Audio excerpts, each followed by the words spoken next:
Hello everyone. This is a quick video on how to tell if your account is in good standing.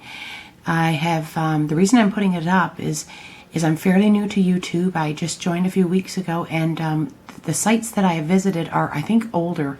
They must have made changes. So basically, we all know about the YouTube video manager section. That's where you need to be in. Okay, that section that shows all of your uploads. And then just simply go on down to channel settings. I don't know if you can see that. I hope you can. And you just click into it, and it will give you all sorts of updates. So basically, that's that for that.